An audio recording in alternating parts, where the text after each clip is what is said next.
आपको लेकर चलते हैं पंजाब के एक छोटे से गांव लांबड़ा कांगड़ी में, जो कि आत्मनिर्भरता और हरित ऊर्जा की मिसाल बनकर उभर रहा है। जी हां, यहां पर एक कोऑपरेटिव सोसाइटी है जिसने एक बायोगैस प्लांट लगाया है, जिससे लोगों के घरों में चूल्हा जलता है और लोगों की निर्भरता अब पीएनजी और एलएनजी पर खत्म होती जा रही है।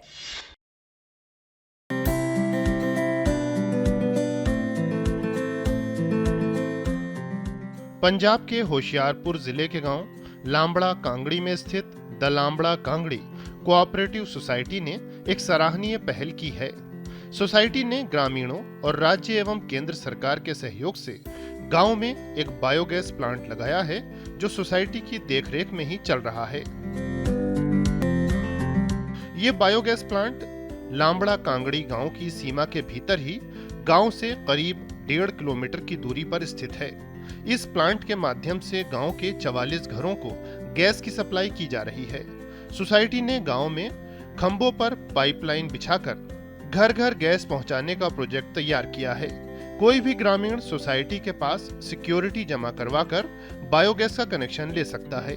हालांकि सोसाइटी द्वारा कनेक्शनों की संख्या सीमित रखी गई है। सोसाइटी के कर्मचारियों के अनुसार फिलहाल हर घर को कनेक्शन देना संभव नहीं है। ये सर बायोगैस प्लांट है, मॉडल के रूप में ही लगाया गया था। इससे 44 घर चल रहे हैं गैस बायोगैस के साथ। जो मैं आपको दिखाऊं तो ये सर आपके नीचे देखिए, ये जो घूम रहा है ना, इसमें सर गोबर डाला जाता है। ठीक है। गोबर डालने के बाद पानी थोड़ा डाला जाता है। इसको मिक्स करके आप देखेंगे इसके नीचे एक साइड में पाइप लगा हुआ है। पाइप जो है ये डाइजेस्टर में जाता है। डांग घुलने के बाद पाइप के साथ डाइजेस्टर में चला जाता है, जहाँ पर गैस बनती है। गैस बनने के बाद ये हम गांव को पाइप के थ्रू भेजी जाती है। भेजने के बाद उनके घर में मीटर लगे हुए हैं, चूल्हे लगे हुए हैं, जितनी भी गैस वो यूज़ करेंगे उसका उतना ही बिल आएगा।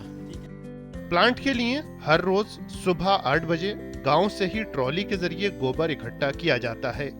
सोसाइटी गोबर देने वालों को 8 रुपए प्रति क्विंटल के हिसाब से भुगतान भी करती है। गोबर को प्लांट के एक गड्ढे में डाला जाता है, जहां 50% पानी और 50% गोबर का मिश्रण तैयार करके इसे जमीन के नीचे बने 20 फुट चौड़े और 25 फुट गहरे टैंक में डाल दिया जाता है।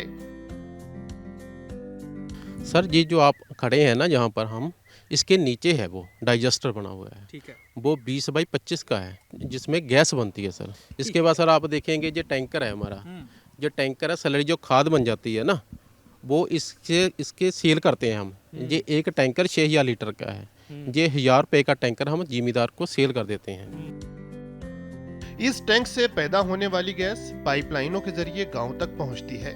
गैस सप्लाई को नियंत्रित करने के लिए ऑटोमेटिक टाइमर वाला मीटर लगा हुआ है, जो सुबह अपने आप शुरू होता है और रात के समय बंद हो जाता है। इसके अलावा सोसाइटी ने गोबर से बनने वाली जैविक खाद के रखरखाव का भी प्रबंध किया है। ये खाद 6000 लीटर वाले टैंक में जमा होती है, जिसे कोई भी किसान 1000 रुपए में खरीद सकता है। महिलाएं बताती हैं कि उनकी रसोई अब इसी गैस से चलती है और वो कई साल से एलपीजी सिलेंडर का इस्तेमाल नहीं कर रहे हैं। बायोगैस का महीने का खर्च मात्र 200 रुपए तक आता है। इस गैस की आंच पर्याप्त है और रसोई का हर तरह का खाना इस पर आसानी से पक जाता है। लांबड़ा कांगड़ी की कोऑपरेटिव सोसाइटी द्वारा शुरू किया गया ये प्रोजेक्ट ग्रामीणों के लिए बेहद फायदेमंद साबित हो रहा है। ये मॉडल खासतौर पर तब और भी कारगर होता है जब देश में पारंपरिक तेल या गैस की कीमतें बढ़ती हैं या उनकी किल्लत पैदा होती है। ऐसे समय में बायोगैस गरीब और मध्यम वर्गीय परिवारों के चूल्हे बिना किसी रुकावट के जलाने में सहायक सिद्ध होती है। पंजाब के होशियारपुर ज़िले के गांव लांबड़ा कांगड़ी में जहां हमने देखा कि एक कोऑपरेटिव सोसाइटी के इनिशिएटिव से एक बायोगैस प्लांट चलाया जा रहा है और उस बायोगैस प्लांट से जो गैस बन रही है वो गांव में जो गांव वासियों के घर हैं, उन घरों में, रसोई घरों में वो गैस पहुंच रही है। और ये सोसाइटी का जो इनिशिएटिव है ये सचमुच ही काबिल तारीफ़ है। कैमरा पर्सन मृदुल मोहन के साथ दूरदर्शन समाचार के लिए गोपाल सिंह सिद्धू की रिपोर्ट, होशियारपुर।